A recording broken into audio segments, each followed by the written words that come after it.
con la evolución de este ciclo de la pandemia y con la decisión, pero siempre va a ser de acuerdo con la evolución, de acuerdo con las curvas, de acuerdo con los indicadores, con una serie de consideraciones por el cual se van a tomar las decisiones. Yo no le puedo decir ahora qué va a pasar a mediados de abril o a principios de mayo, ¿no? Ni yo ni nadie. Lo que sí estamos es previendo siempre las cuestiones que pueden pasar y sobre todo, como dijimos el primer día, ganando tiempo, porque todos los días estamos mejor en preparación, mejor en recursos, mejor en diagnóstico, y eso, bueno, el tiempo que hemos ganado y que seguimos ganando. Ayer hubo menos casos que otros días, lo cual no quiere decir que los casos no se expandan. Muy probablemente en los próximos días tengamos más casos, porque hemos mejorado de una manera muy fuerte toda la capacidad de detección. Entre ayer y anteayer hemos distribuido 35.000 reactivos, de tal manera, y hemos descentralizado prácticamente totalmente. Todas las provincias tienen reactivos. Eso significa que seguramente, por la natural evolución del ciclo de la epidemia, más la mejora de la capacidad de diagnóstico que tengamos nosotros, seguramente va a haber más casos en los próximos días. Lo que han indicado hoy unánimemente todos es prorrogar la cuarentena. Prorrogar la cuarentena es, por supuesto, prorrogar el inicio o el reinicio de las clases. El tema famoso de los respiradores, como saben, es un recurso crítico, no acá, sino en todo el mundo, y el Estado Nacional resolvió centralizar la compra para asegurar una distribución equitativa. Lo que estaba pasando es que estaban comprando los municipios, estaban comprando las provincias, estaban comprando los particulares, con lo cual lo que iba a pasar es que con 3.700 respiradores con orden de compra o pedidos a la empresa fabricante, cuando la empresa fabricante fabrica 100 por semana, usted se da cuenta que había algunas provincias o algunos municipios que iban a recibir eso en marzo del año que viene. Entonces lo que está haciendo el Estado Nacional, lo que ha hecho desde hace unos días, y ayer terminó de concretarlo, y toda la semana va a seguir en la medida que la producción, que está aumentada por mucho esfuerzo de todos, de manera tal de tener más respiradores, pero que eso sea fundamentalmente distribuido equitativamente. Así hablaba el ministro de Salud, y atrás veíamos a muchos de los especialistas que lo están asesorando, que están asesorando a Presidencia, a Nación en esta crisis. Uno de ellos es Gustavo Lopardo. Estaba justo atrás del ministro, doctor, infectólogo, y lo tenemos en línea, lo tenemos allí por Skype en comunicación. Ya hemos hablado con él varias veces para que nos actualice algunos datos. Y lo que me interesa saber es que un poco la trastienda o lo que nos pueda contar de lo que se habló en esas reuniones. ¿Qué tal, doctor? ¿Cómo le va? Buenas tardes, ¿cómo les va? Lo que nos pueda contar, ¿cuáles son las posibilidades que se barajan de continuación voy a compartir las cosas que podemos compartir. En el día de ayer a la tarde mantuvimos una reunión a través de Zoom con la doctora Carla Bisotti, la secretaria de Acceso a la Salud. Sí. Y conversamos una serie de aspectos con el grupo de expertos y hoy fuimos invitados a Olivos y estuvimos 8 en representación de todo el grupo, que ustedes nos vieron después en la conferencia de prensa, y hablamos con el presidente de la Nación y con ¿Cuántos algunos son en total, colaboradores directos. doctor? ¿Cómo? ¿Cuántos son en ese grupo? Y en el grupo en total debemos ser 13 o 14, Ajá. y hoy fuimos 8 porque a veces son demasiado multitudinarias, además para respetar todo lo que significa el distanciamiento, etcétera. Sí. Fuimos convocados 8. Y le diría que hubo 3 puntos que recién nos mencionó el ministro Ginés González García que fueron centrales. Uno era la sugerencia de parte nuestra de prorrogar el aislamiento social preventivo obligatorio. El segundo, un aspecto central, y también lo mencionó el ministro, es que habrá posibilidad de extender el testeo. ¿Qué quiere decir esto? No es que hasta ahora no se hacían muchos test porque no había ganas, tiempo, dinero, sino porque los kits son completamente nuevos. Todos los países del mundo quieren esos kits y nos acaban de llegar una cantidad importante, lo mencionó el ministro, más de 30.000, y esto nos dará la posibilidad de testear a una población más amplia y saber mejor así qué sucede y entender que testear un paciente y diagnosticarlo nos permite, cuando es positivo, aislarlo y prevenir nuevas transmisiones. Y esto es importante, porque no deberíamos asustarnos si mañana lunes, el martes o el jueves de la semana que está por comenzar, el número de casos aumenta. Eso de ninguna manera significará que fue un fracaso del aislamiento social preventivo obligatorio, sino que si estamos testeando más, seguramente vamos a encontrar más casos. Y el tercer y último punto de los centrales, porque la conversación con el presidente fue muy larga, estuvimos más de 2 horas reunidos, fue, bueno, él va a definir la fecha de cuándo va a cambiar este periodo de aislamiento social, del cual está claro que no se va a suspender un día. No va a ser que un día se acabó y al día siguiente saldremos todos a bailar a la calle y a festejar que el COVID se murió. Porque eso no va a pasar. No va a pasar. Entonces me parece que es muy importante que quienes nos escuchen entiendan que probablemente este nuevo virus llegó para convivir con nosotros.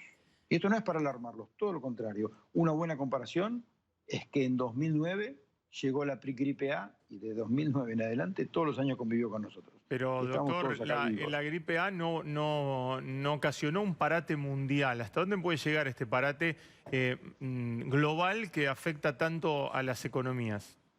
Bien, hubo dos diferencias claves. Aquel virus tenía menos riesgo de transmisión de persona a persona, menos mortalidad. Rápidamente se hizo vacuna, porque vacunas para la gripe sabíamos hacer, para los coronavirus no. Y ya había un tratamiento, ¿se acuerdan? Era Soltamivir. Entonces, claro, ahora la situación es más complicada, pero todo eso se está trabajando y esto se abrió hoy en la conferencia de prensa de un estudio que va a comenzar en Argentina, que Argentina participará. Entonces, se pretende que todas estas herramientas de prevención y tratamiento vayan surgiendo para que volvamos a una vida normal, pero que, insisto, seguramente no va a ser de golpe. No va a ser que hasta un domingo haya aislamiento social preventivo y el lunes todo empieza a 100%, porque si no, va a suceder todo lo que hubiera sucedido si no hacíamos esto. Y doctor, ¿cómo se vuelve de un aislamiento así? Porque claramente, por más, como usted bien lo dice, por más que el presidente salga mañana, supongamos que surge algún tratamiento, deciden ustedes también que se ha achatado la curva, que se han tenido éxitos, que ahora el sistema de salud puede bancar a la cantidad de gente que pueda aparecer con neumonía. Sale el presidente y dice, ok, vamos a relajar este tipo de aislamiento. Mucha gente se va a quedar en la casa guardada por miedo, me parece. Bueno, creo que eso va a ser algo que lo vamos a ir aprendiendo. En estos días funciona la frase, o circula la frase, que estamos escribiendo el libreto arriba del escenario, ¿no es cierto? Porque esto es algo que lo vamos aprendiendo día a día y estamos viendo la experiencia de los países que tomaron las medidas tardíamente, algunos países de Europa, y estamos viendo las consecuencias, o Estados Unidos, particularmente en el estado de New York.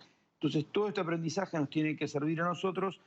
Nos sirvió para tomar las medidas muy estrictas, amplias y precoces. Claramente Argentina las tomó precozmente. Entonces tendremos que ir viendo qué pasa en el futuro para ir levantándolas. Creo que sin duda, yo escuché todos los minutos previos que tuvieron con Marcelo, Borrelli, etcétera. Habrá que darle prioridad en el primer momento a todo lo que tenga que ver con las actividades que tienen que ver con el trabajo y la producción, porque todas estas cosas son imprescindibles. Habrá que volver al trabajo y la producción. Podría haber algunas medidas innovadoras. Muchas veces las grandes crisis nos tienen que llevar a innovar y pensar si por ahí para evitar el hacinamiento en el transporte público no podemos hacer horarios estratificados. Bueno, una serie de pautas que sin duda el presidente de la Nación con su gabinete y el grupo de expertos que lo rodea podrán definir de mejor forma para que vayamos volviendo a la vida, para que la economía del país no quiebre y que prevengamos que el virus nuevamente golpee. Spoiler, teniendo en cuenta que sabemos quiénes son los más vulnerables. A ellos los tenemos que proteger por algún tiempo. Spoiler, doctor, ya estamos quebrados, ¿eh? Ya estábamos quebrados antes de entrar en esta crisis, digo. Bueno, sin duda la situación económica es difícil y tendremos que... El presidente dijo que para él en este momento lo más importante es salvar vidas. Claro. Doctor, se habla del 14 de abril como límite para esta cuarentena, también del 30 de abril. Sé que no tienen una fecha definitiva y si la hay la tiene que anunciar el presidente de la Nación, pero es muy difícil pensar en otro escenario teniendo en cuenta lo que dijo el mismo ministro de Salud de la Nación, que es que el pico de contagios se estiró y podría esperarse para la primera quincena de mayo. Bueno, todavía eso no lo sabemos. Estamos viendo qué es lo que va sucediendo día a día. En los próximos días, con la extensión del testeo, sabremos un poco más qué pasa y la fecha en que esta estructura de aislamiento, insisto en lo que yo redije, esta estructura se modifique, la está decidiendo el presidente de la Nación con su gabinete. Eso lo va a anunciar probablemente en breve, no sé si será hoy, será mañana, ustedes lo dijeron recién, que en este momento está dialogando con los gobernadores. A partir de esa fecha, insisto, no va a ser, se acabó, recreo y todos a bailar y a festejar en las calles. No va a ser así, seguramente va a ser algo mucho más escalonado, si no el esfuerzo que hicimos de tantos días será en vano. Gustavo, ¿qué pasa con el miedo que se está convirtiendo en una plaga también? Bueno, yo lo comenté hoy precisamente en la reunión que tuvimos con el presidente, porque el miedo se genera por muchas causas, y creo que está lo individual, el desconocimiento, pero está también quienes informan cómo lo hacen y el rol de los medios. Yo habitualmente soy una persona que no veo televisión. Desde que soy chico casi nunca he visto televisión, pero estos días por determinados motivos veo un poquito más que lo habitual. Hay medios que durante 24 horas no hacen otra cosa que mostrar y hablar de esto. Y si el médico o a la persona que entrevistan da un mensaje que es relativamente optimista, Sí. o que por lo menos muestra que esto no es el fin del mundo, el cual suele ser, por ejemplo, mi mensaje, Sí. rápidamente muestran una terapia intensiva en la ciudad de Milán, donde hoy murieron 14 personas. Entonces, hay una responsabilidad muy importante, y lo estoy diciendo en forma casi vehemente, Sí. de los medios. La gente está aburrida y encerrada en las casas. ¿Por qué no hacen también otro tipo de entretenimientos? ¿O solo hay que contar muertos Y en y este cientos caso, de miles de lo afectados? que pasa es que mundialmente la Organización Mundial de la Salud está contando los muertos uno por uno. De las epidemias de gripe que hay todos los años, no se cuentan y ni se divulgan uno por uno los muertos. Por eso también nosotros contamos uno por uno los muertos Bien, como ese los... es el rol de la, ese es el rol de Pero la eso lo está Organización informando el Mundial Ministerio de Salud, no de los doctor. noticieros. Pero eso Ese lo es está el rol de la informando... Organización Mundial de Salud. Está bien, doctor, No sé pero ustedes. nosotros tenemos un parte que llega todos los días del Ministerio de Salud, que nos dice uno por uno todos los casos. Nosotros lo contamos.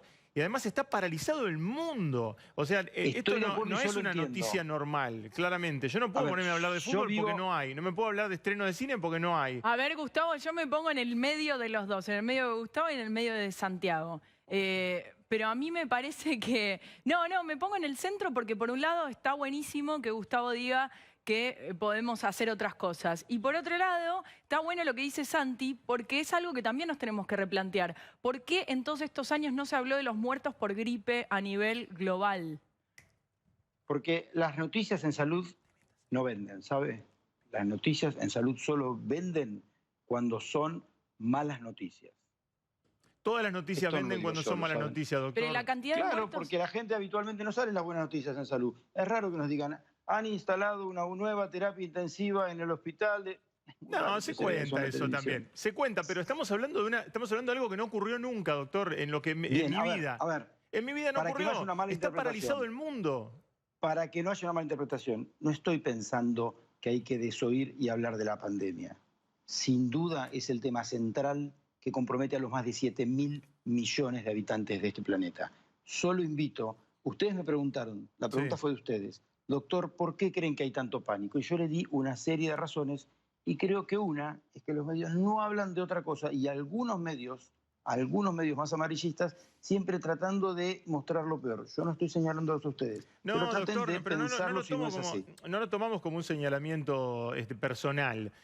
Pero claramente, insisto, no hay fútbol, no hay cine, está paralizada todo tipo de actividad comercial, económica en el país y en el mundo. Ni siquiera es que uno puede contar no sé, el Festival de San Remo. No pasa nada en el mundo porque está todo el mundo, esto es absolutamente insólito, parece una invasión extraterrestre, pero está todo el mundo paralizado por un virus que la Organización Mundial de la Salud y el Ministerio de Salud después, por su cuenta, nos manda un parte todos los días de todos los enfermos que hay, uno por uno, de todos los muertos que hay, uno por uno. No, Entiendo perfectamente lo que usted me dice. Si un canal de televisión, el canal 88, tiene que dar información, en este momento es difícil informar otra cosa. Mi pregunta, y solo lo digo como un planteo, ¿solo puede dar información la televisión? Hay cientos de miles de películas, hay cientos de miles de contenidos. No, bueno, pero nosotros somos un canal de... No sé, este país tiene una característica particular, Lopardo, que es que tenemos 7 señales de 24 horas de noticias. En el mundo es raro eso. Los argentinos somos medio adictos a las noticias. Bueno, yo estoy proponiendo... Es una situación particular, digamos. Pueden tomarlo o no. Yo propongo que sea distinto. Si ustedes lo quieren, lo toman o no, y ustedes sabrán cuál es su rating. Sí. Creo que eso es dar noticias huecas, porque ya no hay que informar. A la mañana la viceministra todos los días dice cómo Sí. fue el parte yo, y lo repiten 16 veces. Eso se llama contar muertos. Eso no ayuda. Entonces les respondo. Ustedes me preguntaron hace unos minutos, ¿por qué se genera pánico? Por muchos motivos. Hay un poco de... Entiendo. pero los medios podrían ayudarnos en no generar tanto pánico. Solo ese es mi mensaje. ¿Se puede tomar o no? No, lo tomamos, Leopardo, y está buena la polémica y está bueno también intercambiar este tipo de opiniones porque es algo absolutamente inédito. O sea, a usted como infectólogo no le pasó nunca en la vida que el planeta esté detenido por una situación así o que lo convoquen de presidencia con un cónclave de expertos para dar su opinión.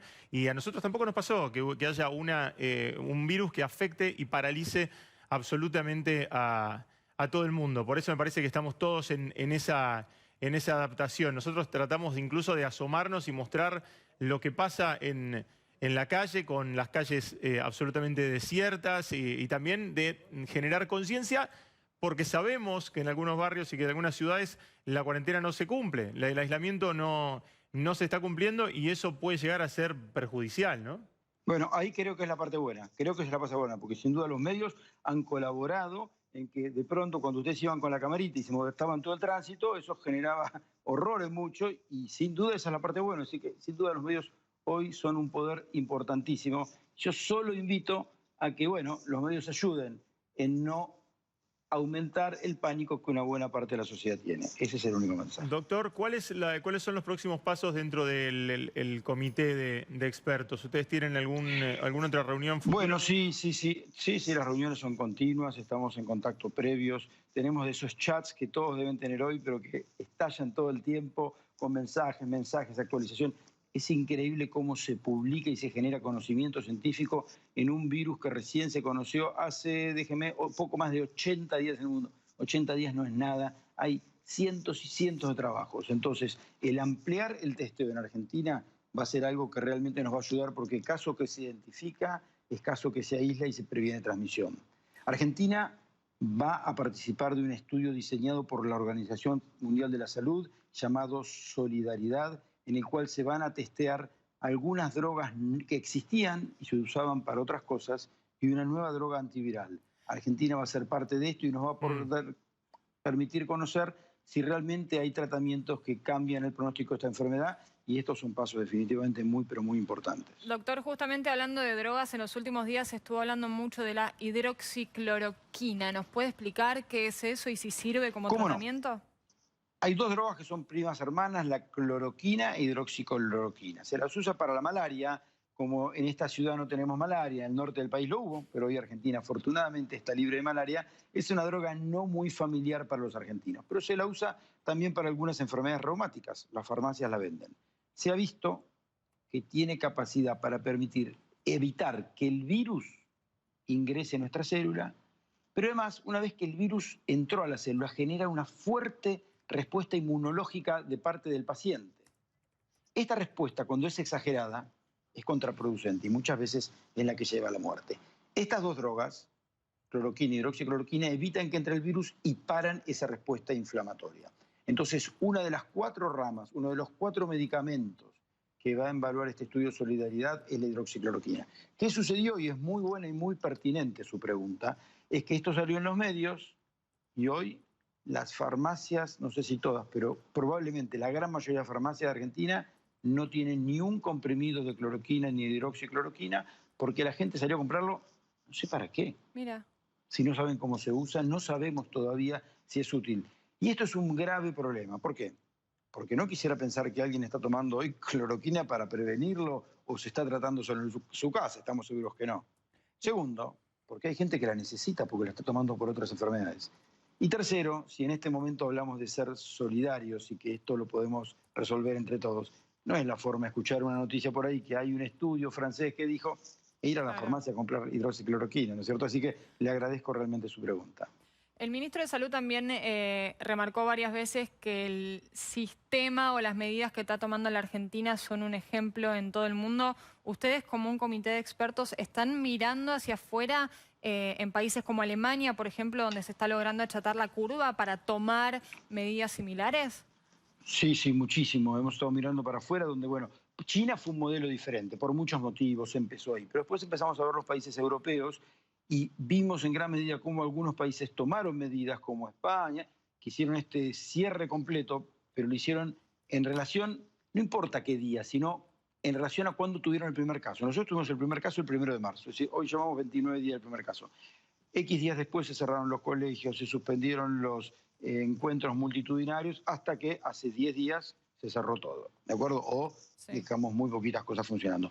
En relación con los países europeos que hoy están tan golpeados, Italia, España, Francia, nosotros las tomamos mucho más precozmente. Y por eso tenemos la esperanza que esto nos dé mejor resultado, entendiendo perfectamente que el impacto económico negativo de esto es enorme y que esto, de esta manera, solo puede durar un tiempo, y eso por supuesto que lo comprendemos. Y el presidente de la Nación también lo comprende. Desde su conocimiento, ¿nos puede comparar el sistema de salud italiano con el nuestro? Es muy diferente, los países europeos tienen otro sistema, es difícil las comparaciones. Italia, yo diría algunos aspectos importantes. Italia tiene una población añosa muy grande. El 25% de la población en Italia tiene 65 años o más. Y en Argentina eso es el 10%. Esta diferencia es muy marcada. No tiene que ver con el sistema de salud, pero ustedes comprenden que la posibilidad de gente afectada es muy grande. Italia desde hace algunos años, yo no soy un experto en política, pero sabemos que tiene algunas dificultades políticas. Y la falta de conducción política sin duda tiene que ver con lo que está pasando ahora y con que el sistema de salud se ha visto un poco golpeado en estos años por eso. Quizás lo podemos comparar bastante bien con Alemania, un sistema muy sólido, que funciona muy bien. Y si ustedes ven, no el número de afectados, pero la tasa de mortalidad, es decir, si relacionamos el número de casos con cuántos murieron, el porcentaje en Alemania es muy, muy bajito. Claro. En Italia es el más alto de todos. Eso realmente nos asusta. Probablemente tenga que ver con adultos muy mayores, con alguna dificultad tal vez en diagnosticar y con algunas dificultades en el sistema de salud que se ve desbordado. El objetivo de las medidas que implementó Argentina es para que no nos suceda que el sistema de salud se desborde y que suceda la crisis italiana. Bien, doctor, le agradecemos muchísimo, como siempre, por todos la info y los conceptos. Bueno, al contrario, un gusto y es bueno que podamos debatir así porque de esta manera vamos construyendo entre todos los que nos parece mejor. Es así, es así. Sí. Gracias, doctor. Gracias a ustedes, buenas tardes. Buenas tardes.